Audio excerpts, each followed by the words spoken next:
नमस्कार।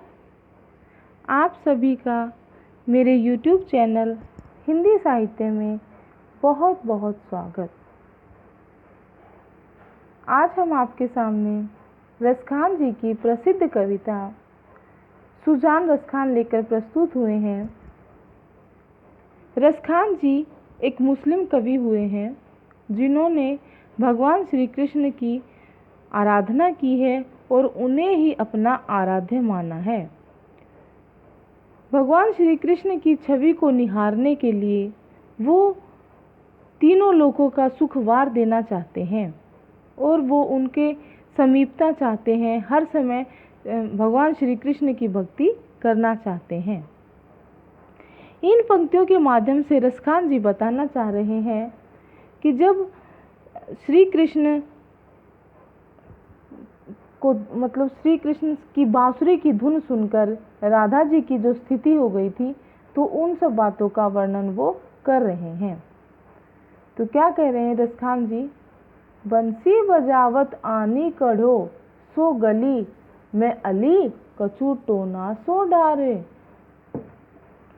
इसमें गोपियां जो हैं आपस में बातें कर रही हैं और क्या कहती हैं? हे सखी बंसी बजावत, जब से बंसी बजाकर कौन?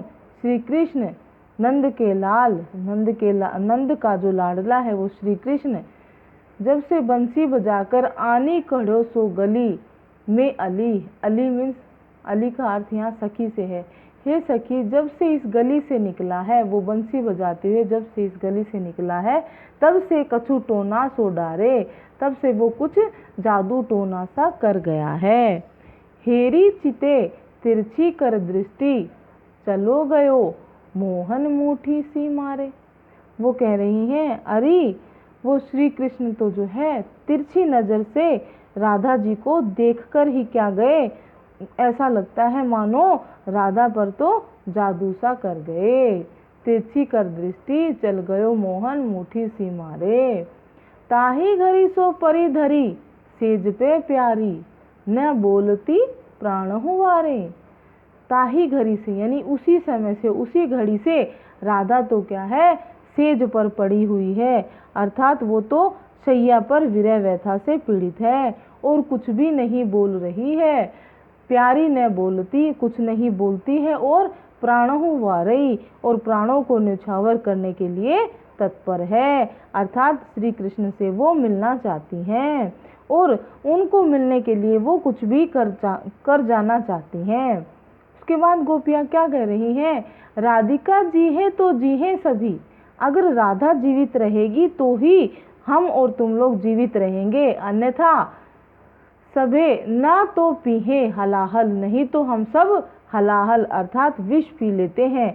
कहाँ जाकर? नंद के द्वारे, नंद के द्वार पर जाकर, जो श्री कृष्ण भगवान हैं, जो उनके पिता हैं नंद बाबा, उनके द्वार पर जाकर हम सब लोग अपनी जीवन लीला को समाप्त कर देंगी। तो इस प्रकार वो जो गोपियां हैं और जो राधा जी हैं उनकी विरह व्यथा का वर्णन जो है रसखान जी ने किया है और बड़ा ही सुंदर अनुप्रास, यमक और उत्प्रेक्षा अलंकारों का प्रयोग किया है। आगे की पंक्ति में देखेंगे, धूर भरे अतिशोभित श्याम जू तैसी बनी सिर सुंदर चोटी। इसमें रसखान जी भगवान श्री कृष्ण का जो रूप सौंदर्य है, जो उन्होंने वस्त्र पहने हुए हैं और उनका जो बाल रूप में जो उनकी क्रीड़ाएं हैं, उन सबका वर्णन करते हुए क्या कह रहे हैं कि धूल से सने हुए, धूर भरे अति शोभित, धूल से सने हुए बड़े ही शोभित यानी सुंदर जो है, बड़े ही सुंदर प्रतीत हो रहे हैं। श्याम जू, सांवले रंग वाले वो जो श्याम है, जो श्री कृष्ण हैं, वो जू तैसी बनी सिर सुंदर चोटी, और उनके सिर पर आकर्षक चोटी बनी हुई है, यानी उनकी चोटी बड़ी ही सुंदर और आकर्षक लग रही है।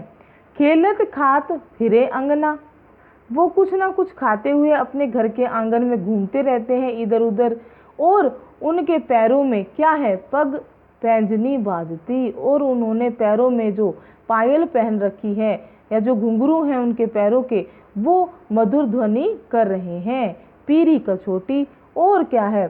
पीले रंग की उन्होंने कछोटी, यानी कि जो उनकी मतलब उनकी जो शोभा है वो इधर उधर वो घूम रहे हैं। और फिर उन्होंने इस तरह की छवि उनकी मतलब बताई है रसखान जी ने कि उनके सौंदर्य पर उन्होंने क्या कर दिया है, खेलत खात फिरे अंगना पग प्याजनी बाजत पीरी कछोटी, और पीरी कछोटी उन्होंने पहनी हुई है। वह छवि को रसखान विलोकत, उस छवि को देखकर रसखान जी क्या है, भारत काम कला निज कोटि, वारते हैं, करोड़ों कामदेव की कलाओं को भी वार देते हैं। अर्थात कामदेव जो हैं वो सभी देवताओं में सबसे सुंदर माने जाते हैं। तो रसखान जी कहते हैं कि मैं मेरे श्री कृष्ण भगवान की ऐसी छवि को देखकर मैं करोड़ों कामदेव की जो कलाएं हैं, जो सुंदरताएं हैं, उनको भी न्योछावर कर देना चाहता हूँ। आगे क्या कह रहे हैं, काग के भाग बड़े सजनी, हरी हाथ सो ले गयो माखन रोटी। अब वो कह रहे हैं कि हे सखी, उस काग के भाग बड़े, वो बड़ा ही भाग्यशाली है जो श्री कृष्ण के हाथ से माखन रोटी चुरा कर ले गया, छीन कर ले गया।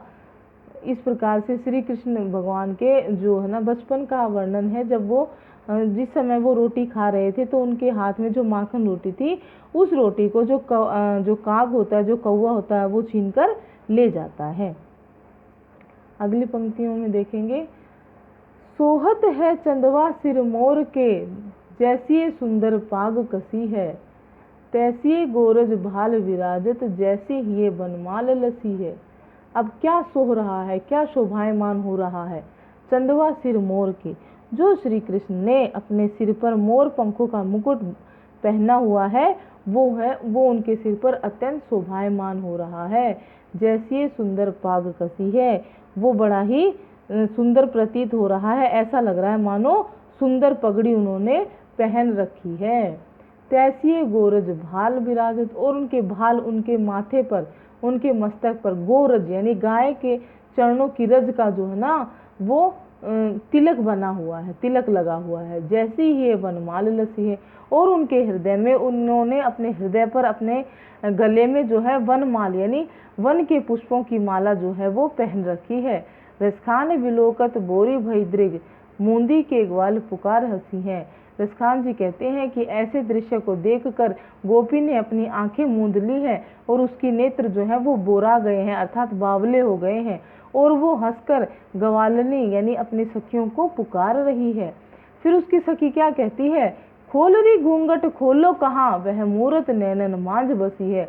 उसकी सखी कहती है कि तू अपना घूंघट तो खोल। तो वो गोपी कहती है, अरे मैं कैसे अपना घूंघट खोलूं, और क्या करूं घूंघट खोलकर भी, क्योंकि जो श्री कृष्ण की मूरत है वो तो मेरे नैनों के मध्य बसी हुई है। अर्थात अगर मैं आंखें खोल दूंगी तो वो मूरत भी जो है वो चली जाएगी मेरे भीतर से, जो मैंने कल्पना करके मेरी नैनों में बसाई है, तो मैं उन्हें देखने के बाद उनकी मूर्ति मेरे नैनों में बसी है, इसलिए घूंघट खोलने से कोई फायदा नहीं है। कल कानन कुंडल मोर पखा उर्पे बनमाल विराजत है।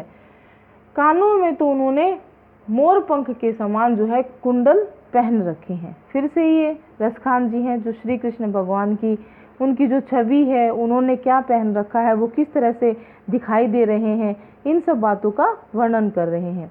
तो श्री कृष्ण जी के कानों में सुंदर कुंडल जो है वो शोभायमान हो रहे हैं। मोर पखा और मोर की पंख जो है उन्होंने सिर पर धारण कर रखी है। उर्पे वनमाल विराजत, और उर्पे यानी उन्होंने अपने गले में वन के पुष्पों की माला पहन रखी है।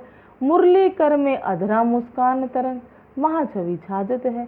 मुरली यानी कि बांसुरी जो है वो हाथों में धारण कर रखी है, और अधरा मुस्कान, और उनके होंठों पर मुस्कान है। ठीक है। और रसखान जी कह रहे हैं कि उनकी सौंदर्य की तरंगों को देखकर, तरंग महाछवि छाजत है, जो उनकी सौंदर्य की ये जो तरंगे निकल रही हैं उन्हें देखकर रसखान जी कहते हैं कि उनके शरीर की मतलब उनकी तो ये ऐसी उनकी जो छवि है वो ऐसी छाज रही है, अर्थात शोभायमान हो रही है।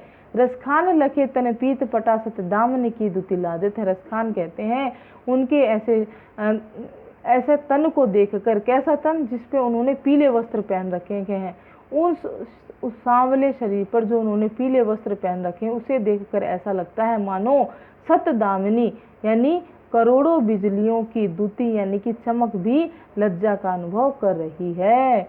अर्थात श्री कृष्ण के सामने तो उनकी जो छवि है, उनका जो सौंदर्य है मेरे प्रभु की, मेरे आराध्य श्री कृष्ण की, तो उनकी छवि के सामने तो करोड़ों बिजलियों की चमक भी धुंधली हो रही है, अर्थात वो भी फीकी लग रही है। वह बांसुरी की धुन कान परे कुल कान हियो तजी भाजित है। जब मेरे श्री कृष्ण, मेरे आराध्य, मेरे प्रभु बांसुरी बजाते हैं और उस बांसुरी की धुन जब कान पर गिरती है, कानों में जाती है, किसके? उन गोपियों के, जो ब्रजवासिनियां हैं उनके, तो वो कुल कानी हियो तजी, वो कुल की लोक लाज मान मर्यादा को त्याग कर भाग कर श्री कृष्ण की ओर आ जाती हैं। वो अपने सामाजिक मर्यादाओं का ध्यान नहीं रखती हैं और वो श्री कृष्ण की बांसुरी सुनने के लिए आ जाती हैं। अगली पंक्तियों में क्या कह रहे हैं? ब्रह्मा मैं ढूंढो पुराणन गानन वेद ऋचा सुनि चोगने चायन, देखो सुनो कभो न कितु वह कैसे स्वरूप और कैसे सुभायन। अब रसखान जी इसमें बड़ी ही गहरी बात बताते हैं और भगवान श्री कृष्ण का एक रहस्यमय रूप बताते हैं कि जिस परमात्मा को ब्रह्मा में ढूंढो, जिस परमात्मा को ज्ञानी लोग संपूर्ण सृष्टि में ढूंढते हैं, पुराणन गानन, और पुराणों में जिनका गान गाया जाता है, जिनके नाम का बखान किया जाता है, और वेद ऋचा, और वेद और ऋचाओं में जिनको ढूंढा जाता है, बड़े ही उनके जो है ना वेद और ऋचाओं के जो मंत्र हैं उनको बड़े ही चौगुने चाव से पढ़ा जाता है। तो वो कह रहे हैं देखो सुनो कब होने की थी, लेकिन ऐसे परमात्मा को न तो कहीं देखा गया है और न ही कहीं सुना गया है। कैसा स्वरूप और कैसे सुभायन, उस परमात्मा का कैसा तो स्वरूप है और कैसा उसका स्वभाव है, अर्थात उसे कोई नहीं जानता है। टेरत हेरत हारी परो रसखान बतायो न लोग लुगायन। अब टेरत हेरत, अब वो कह रहे हैं कि परमात्मा को खोजते खोजते, यानी उन्हें टेरत हेरत यानी उन्हें ढूंढते ढूंढते हारी परे, वो थक गए हैं। कौन? रसखान जी और जो ये सब ज्ञानी लोग वो सब थक गए हैं और किसी को भी ना ही उनको किसी ने और ना ही किसी ने उनको श्री कृष्ण भगवान का जो है पता बताया। कोई भी लोग लुगायन, किसी भी स्त्री पुरुष ने उनको श्री कृष्ण का पता नहीं बताया। देखो दुरो वह कुंज कुटीर में बैठो पलोटत राधिका पावन, लेकिन वही परमात्मा श्री कृष्ण के रूप में देखिए कुंज कुटीर में बैठा है, वृंदावन के कुंजों में, कुटीर में दुरो यानी छिप कर बैठा है और क्या कर रहा है? वो अपने श्रृंगार लीला के अनुरूप राधा जी के पांवों को सहला रहा है। बैठा पलोटत राधिका पायन, राधिका जी के पैरों में बैठकर उनके पैरों को सहला रहे हैं। अर्थात ये श्री कृष्ण भगवान की रहस्यमय लीला है, जिसे सब लोग, जब सब ज्ञानी लोग, सब तपस्वी, सब जो है वेद ऋचाओं में जिनके बारे में बताया गया है, उन परमात्मा को, उस परमात्मा स्वरूप श्री कृष्ण को लोग कहीं नहीं पाते हैं, कहीं भी नहीं ढूंढ पाते हैं। वह तो कुंज कुटीर वृंदावन के वनों में बैठे हुए हैं और राधा जी के पैरों को सहला रहे हैं। इस प्रकार रसखान जी ने बड़ा ही सुंदर वर्णन किया है और अनुप्रास और आक्षेप अलंकारों का चमत्कारी प्रयोग भी किया है। आज की आपकी कविता इतनी ही। धन्यवाद। हाँ तो बच्चों, मैं उम्मीद करती हूँ कि मेरे द्वारा हिंदी साहित्य की जो भी व्याख्या की गई है वो आपको अच्छे से समझ में आ रही होगी। इसलिए आप मेरी वीडियोस को आपके जितने भी सहपाठी हैं, विद्यार्थी मित्र हैं, उनके साथ शेयर करें और इसी तरह की मेरी एजुकेशनल वीडियोस से अपडेट्स होने के लिए मेरे चैनल को सब्सक्राइब करें। Thank you.